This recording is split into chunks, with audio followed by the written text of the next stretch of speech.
Hello everybody, कैसे हैं आप लोग। आप सभी को नवरात्रि के षष्ठम दिवस की बहुत बहुत शुभकामनाएं। और षष्ठम दिवस को देवी कात्यायनी का दिवस माना जाता है। तो आप सभी के लिए षष्ठम दिवस बहुत बहुत मंगलमय हो। और अष्टमी सोमवार की 3 तारीख की है। तो और नवमी दशमी एक ही दिन की पड़ रही है, मंगलवार 4 तारीख की। तो अष्टमी और नवमी एक साथ नहीं है, नवमी और दशमी एक साथ पड़ रही हैं, अर्थात दशहरा और नवमी। तो कई लोग कन्या नवमी को खिलाते हैं, कोई अष्टमी को खिलाते हैं, और नवमी को रात्रि को जो सिद्ध रात्रि कहा जाता है, अर्थात कई सारे प्रयोग किए जाते हैं। तो मैं भी कुछ प्रयोग के बारे में आपको बताऊंगी। तो जैसे आपके यहाँ पर धन आता तो है, लेकिन धन रुकता नहीं है। और कई बार ऐसा भी होता है कि आप कितना परिश्रम करते हो, लेकिन फिर भी आपके यहाँ पर धन नहीं आ पाता है, अर्थात आपको मेहनत के अनुकूल फल नहीं मिलता है। तो इसके लिए आप क्या उपाय करें, मैं ये बताती हूँ। तो आप एक लक्ष्मी यंत्र ले आएं और सिद्धि रात्रि के दिन एकांत कमरे में बैठ करके उस यंत्र को शहद, दूध और गंगा जल से पवित्र कर लें। और उसके बाद में एक छोटी सी चौकी ले लें और चौकी के पास माता लक्ष्मी जी की प्रतिमा रख लें। और यदि प्रतिमा ना हो तो कैलेंडर रख लें। और फिर आप उस यंत्र को रख लें और कम से कम नहीं तो 15-20 बार आप महालक्ष्मी जी का मंत्र पढ़ें और प्रार्थना करें कि जो मैं परिश्रम करता हूँ मुझे वह फल मिले। और आप थोड़ा सा माता लक्ष्मी का ध्यान करें। और उसके बाद में आप जो यंत्र है उस यंत्र को एक लाल रंग के प्लेन कपड़े में लें और उसको फिर फोल्ड कर दें। जिस तरह से आप हैंकी को फोल्ड करते हैं उस तरह से फोल्ड कर लें और उसमें चारों तरफ से कलावा बांध लें। और उसे फिर थोड़ी देर के लिए उस चौकी पर रख करके फिर आप लक्ष्मी जी का जो है ध्यान करें और बोलें कि मुझे जो है धन वैभव की प्राप्ति हो। और आप फिर वो जो यंत्र है उसको जिस तरह से आपने कपड़े में फोल्ड कर रखा है, तो जो आपकी सेफ है, अलमारी है जिसमें कि आप पैसे वगैरह जो भी कुछ रखते हैं, तो उस जगह पर आप इसको रख दीजिए। और जब कभी आप दिवाली में पूजा करते हैं और या फिर कोई भी पर्व ऐसा होता है जिसमें कि आपको अपने बिजनेस की डायरी वगैरह सब रखनी होती है, जैसे देव उठान होती है, तो उस समय आप उस यंत्र को वहाँ पर रख दें और वहाँ पर रख करके प्रार्थना करें।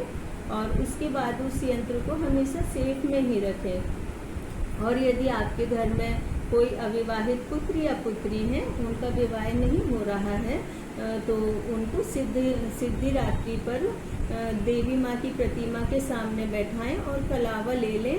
और यदि लड़की है तो लाल रंग की 5-6 चूड़ियाँ ले लें और देवी माँ का छोटे वाला चुनरी ले लें और एक नारियल ले लें और वहाँ पर बिटिया को बैठाएं और देवी माँ से प्रार्थना करें कि मेरी बिटिया के जल्दी विवाह हो जाए और अच्छी जगह विवाह हो जाए। और इस तरह से आप माता के मंत्र को पढ़ें और 10 मिनट ध्यान करके वो जो चूड़ी है और चुनरी है लाल रंग की, तो वो चुनरी और चूड़ी वो अपनी बेटी के हाथ में दे दें। और जो चुनरी है, चुनरी बेटी जहाँ उसके कपड़े वगैरह रखे होते हैं वहाँ पर उनको एकदम अलग स्थान पर रखें। और जहाँ पर वह अपने जो बैंगल जो होते हैं जो आजकल लड़कियाँ पहनती हैं उन्हें भी एक अलग स्थान पर रखें।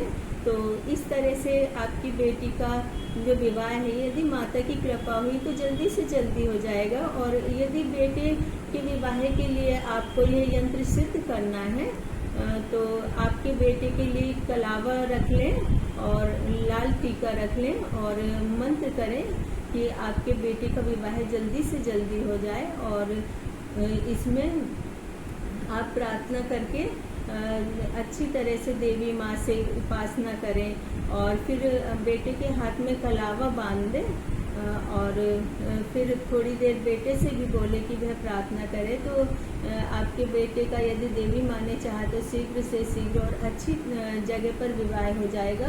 और कई बार ऐसा होता है कि बच्चे कंपटीशन एग्ज़ाम देते हैं या उनके बोर्ड के एग्ज़ाम होते हैं, तो वो बहुत ज़्यादा मेहनत करते हैं और बहुत ज़्यादा मेहनत करने के बाद भी उन्हें वो फल नहीं मिलता है कि जो मिलना चाहिए। तो आप अपने बच्चों को सिद्धि रात्रि वाले दिन उनकी बुक्स वगैरह एक चौकी के ऊपर रखें और सरस्वती जी की मूर्ति रखें और आप सरस्वती जी का मंत्र करें और कुछ देर तक 5 या 7 मिनट उपासना करें और 21 बार या 11 बार सरस्वती जी का मंत्र करें। और आप भी और आपके बच्चे भी प्रार्थना करें कि वे जितना परिश्रम करते हैं उस परिश्रम के अनुसार उन्हें सफलता मिले और जिस भी कंपटीशन के एग्ज़ाम के लिए वे प्रयास कर रहे हैं तो देवी माता उसमें उन्हें सफलता प्रदान करे। और कई बार ऐसा होता है कि हमारे घर में असाध्य रोग हो जाता है और इन रोगों से छुटकारा ही नहीं मिलता है। कभी एक व्यक्ति का रोग सही होता है तो दूसरे व्यक्ति को हो जाता है, तो इस तरह से घर में बीमारी आती ही रहती है। तो इस रोग को दूर करने के लिए भी काल रात्रि की जो सिद्धि रात्रि होती है तो उस दिन देवी माँ के सामने 11 बार मृत्युंजय मंत्र का पाठ करें और एक लाल कपड़ा ले लें, चुनरी और एक काले रंग का धागा लें और मृत्युंजय मंत्र का पाठ करके और दुर्गा माँ का पाठ करके वो जो लाल चुनरी होती है उस लाल चुनरी को पहले फोल्ड करके और फिर उसे छोटा छोटा सा गोल घुमावदार में बांधें और फिर उसके ऊपर जो काला धागा होता है उस काले धागे को ऐसे रोल रोल करके जैसे हम अपने हाथ पे कलावा बांधते हैं तो उसको बांध दें और उसको थोड़ा सा हैंग करने के लिए छोड़ दें। तो जो आपके घर का मुख्य द्वार होता है वहाँ पर आप दशहरे वाले दिन उसको लगा दें, तो आपके घर में जो नेगेटिव एनर्जी है या फिर जो असाध्य रोग है वो सभी दूर हो जाएंगे। तो आप सभी को नवमी की बहुत बहुत सारी शुभकामनाएं। और नवमी के दिन ही दशहरा पड़ रहा है तो हम सभी दशहरे की पूजा करते हैं। तो कई जगहों पर तो रावण की भी पूजा होती है। तो रावण की पूजा में इसलिए होती है क्योंकि वह बहुत ही ज़्यादा गुणवान और शक्तिमान थे, लेकिन जो उनका अहंकार था उनके अहंकार ने उनके सारे गुणों और शक्तियों को सर्वनाश कर दिया था।